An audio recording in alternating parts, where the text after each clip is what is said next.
Tumatakbo sa lupa'y para akong inaalon at nalulunod sa batikos ng mundo, sa kung ano lamang kaya ko.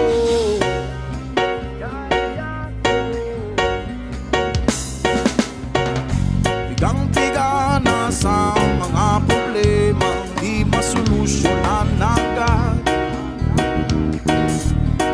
parang wala nang bukas. Pwede bang umiwas? Hinahanap ang sarili ko, hindi nakakayanin sa ligaw na dinadaanan ko. Saan na to patungo?